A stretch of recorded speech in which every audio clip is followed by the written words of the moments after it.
She sensed danger, but it was too late. Home was just barely too far away. She was half-eaten on her own doorstep. Dogman, the canine cryptid we've all come to know and fear.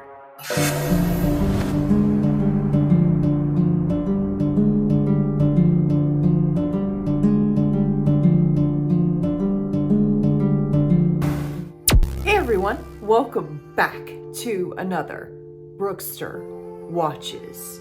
Today, we're going to be taking a look at 7 of the most rare and creepiest Dogman encounters found on TikTok and YouTube. Yes, YouTube and TikTok. Don't forget to hit that like button, share, subscribe, and hit that notification bell. I do upload these videos very often. Now, without further ado, let's go ahead and take a walk into the forest. All right, Wolfpack. This first one right here is actually from TikTok by Christian Kamanga 365, and it says real werewolf caught on camera. So let's go ahead and give it a watch. And I can already see the creepy little eyeballs down there. So yeah. Oh, hell no. It's like a demon or monster waiting over there. Look at those eyes popping. He said puppy. He kind of look like a zombie. Yeah, that's a monster over there. Please don't kill me. Oh my god. You can eat my girlfriend, but not me, please. He offering up his girlfriend? Oh, hell no. This is another one on TikTok, and it's by Shadow Reacts, and it's called Supernatural Creatures Caught on Camera.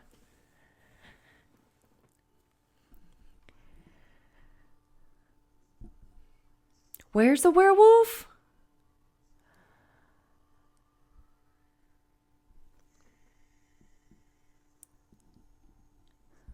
I'm sorry. What? That's got to be fake. Hold on.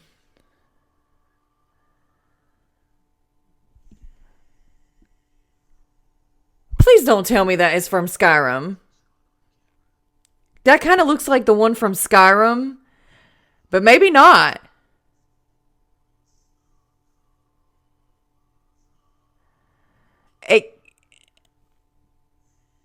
I don't know, guys. What do you think? Was that real or fake? Supernatural creatures caught on camera. I don't know. That kind of looked like the movement looked pretty weird. But I don't know, guys. What do you think? Let me know in the comments below.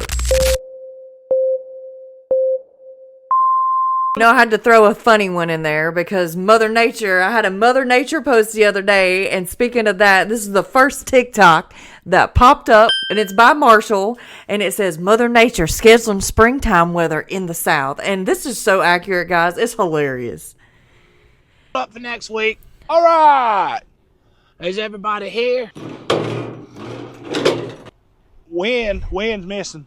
Wind's working already. He's gonna be down in Augusta most of the day because they had the little golf tournament thing down there. So we're gonna send Wynn down there. Why you only been working me half days? Soon you gonna get all the overtime you want. Okay, we just gotta let Cold get done first. All right, Cold. Shut up! I ain't done nothing to you. So when I go to work, Cold leaving because I ain't working with Cold. I can't stand that dude. When heat comes in. You know what, Ryan? If you work like I do, you will get some time off too. Humidity. Okay, you need to start getting ready, okay? Because you're going to start working soon. That's the worst. When I go to work, I'm like, balls to the wall. You need to get ready, get rested up. Humidity, you better get ready. Y'all two are going to be working. You understand what I'm telling you? So y'all better get ready. I don't do nothing but work, Humidity. This one right here is actually from YouTube. It's by See You in History /Mythology. And it's called The True Origin of the Werewolf, Mythological Curiosities, Greek Mythology. So let's go ahead and give it a watch. It's just a short. The werewolf is one of the scariest creatures in world folklore. But did you know that he has his origins in Greek mythology? Love that art. One day, Zeus learned that King Lycaon of Arcadia was sacrificing all unsuspecting visitors who entered the kingdom in favor of the gods. Bad. This crime against hospitality angered Zeus, who went to him for an explanation.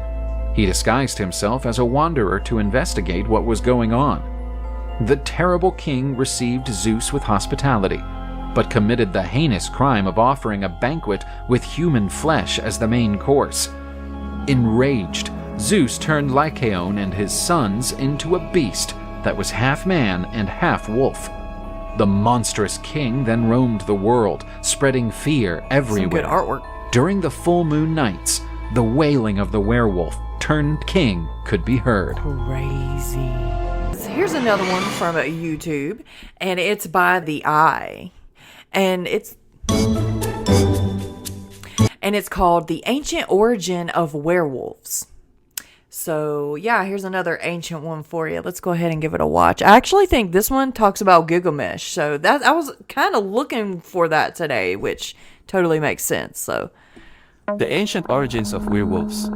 The werewolf is a mythological creature and the subject of many stories throughout the world. According to some legends, werewolves are bloodthirsty beasts who cannot control their lust for killing and devouring human flesh.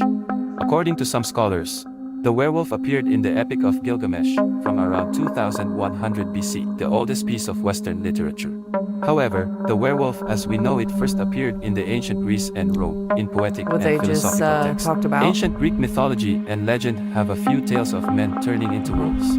The Nuri, a tribe Herodotus located to the northeast of Scythia near Poland or Belarus, were all said to undergo a yearly transformation into wolves for a few days before returning to their human form.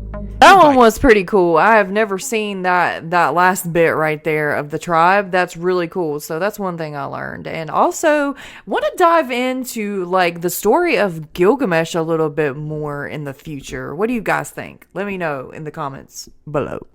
Okay, guys, this one is also from YouTube, and it's by Hammerson Peters, and this is called Dogman Legends from Canada, cryptozoology documentary. So this just gives a few stories. No, I'm not going to put them all on there due to time, but as always, I put the links in the description box below, usually in order for your convenience, so you can go watch these videos yourself and give them a like. Always put your paws up on their like button, guys, as well as put your pretty paws up on mine. Thanks, guys. We really do appreciate it. Could be perceived to be the product is the French version of the ancient European tradition of the werewolf. Anglican clergyman Montague Summers summarized this broader European werewolf tradition in his seminal 1933 treatise, The Werewolf, Lycanthropy, writing, "We may say that a werewolf is a human being, man, woman, or child, more often the first, who either voluntarily or involuntarily changes or is metamorphosed into the apparent shape of a wolf, and who is then possessed of all the characteristics, the foul appetites, ferocity, cunning, the brute strength, and swiftness of that animal.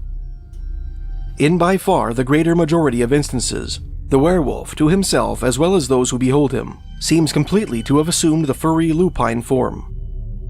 This shapeshifting is for the most part temporary, of longer or shorter duration, but is sometimes supposed to be permanent. The loup-garou of France follows this same general European pattern.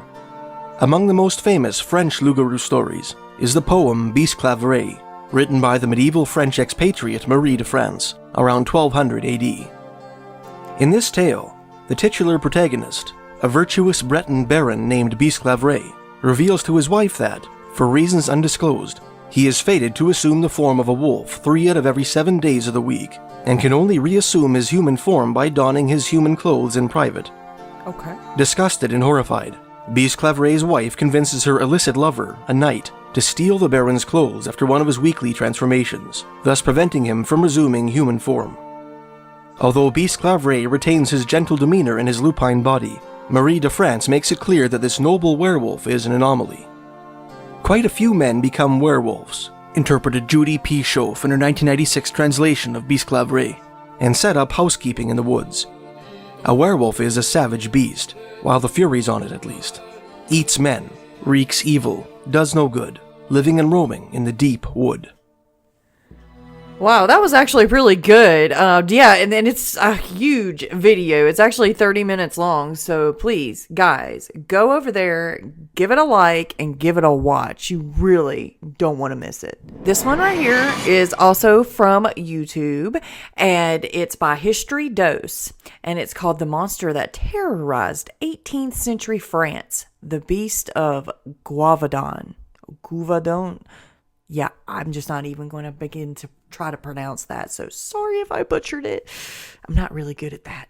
One brisk September day, a woman in her 30s stood outside as the sun set. She sensed danger, but it was too late. Home was just barely too far away. She was half-eaten on her own doorstep. 3 others were killed in the same month.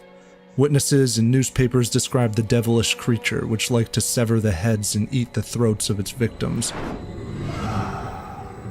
Peasants claimed it looked like an enormous wolf, which were common in France, but that it had rust-colored fur, a long tasseled tail, a black stripe along its spine, and a muzzle like a pig. Whatever it was, the locals wanted revenge. But peasants weren't permitted to have firearms, and their attempts to hunt with rocks and shovels were unfruitful. Brutal attacks continued, and the press churned out stories, enthralling all of France with tales of a mysterious monster slaughtering villagers. By November, the crisis had rattled the cage of the local government. Authorities assigned the infantry leader, Captain Jean-Baptiste Duhamel, to kill it. When a few children found their mother's half-eaten body in a field, Duhamel ordered them to not bury her yet. His men patrolled the area for 2 days, hoping the beast would return to finish its meal. It didn't. Duhamel also knew the beast preyed on women and children, so he had his troops wear wigs and old skirts and accompany children to herd cattle. After 12 days across 8 villages, the beast didn't show. If Duhamel couldn't lure the beast, he needed to find it, even if it meant scouring every inch of Gévaudan. He spent the winter rousing volunteers for his quest. He claimed this animal is a monster whose father is a lion. It remains open what the mother is. On February 7th of 1765, 20,000 hunters, soldiers, and peasants set out across the icy corners of Gévaudan. They trudged through forests and caves until finally a party of peasants spotted it trotting into the woods. Something was in its mouth. They sprinted after it, but it darted into the forest, dropping its meal, the head of a 14-year-old girl. After the 4-day hunt, the beast was still out there. Duhamel had failed, and the court of King Louis XV sent a dispatch to replace him with the famed wolf hunter Jean-Charles Dinval. He was the man who liberated Normandy from thousands of wolves. Now, the lure of adventure, riches, and fame brought him to Gévaudan. A grizzled veteran in his 60s, he arrived with his son Jean-Francois. In their polished French, they boasted that the beast would be dead in 2 weeks. But the heavy snow, cliffs, marshes, and dense forests of Gévaudan quelled their arrogance and turned the hunt into a dizzying chase. The number of decapitated and half-eaten villagers multiplied. The beast killed 29 villagers in just the first 3 months of 1765. Markets and fairs were deserted. Oh my gosh, they should make like a freaking HBO series on this. This would be actually a really good story to do. I'm just saying, like, just throwing that out there. It's creepy as heck, bro. Wow. Now, to see the rest of that story, please go over to History Dose and give it a watch and give it a like, okay? Well, everyone, what did you think of those 7 dogmen and werewolves?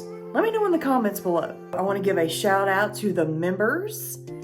Guys, if you would like to join as a member, it's only $2.99 a month.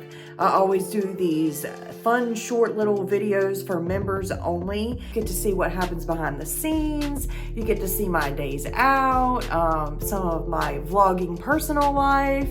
Wolfpack, thank you so much for stopping by and giving this video a watch. Make sure to put your paws up, okay? And make sure to hit that subscribe button if you haven't already, guys. And I will see you in the next.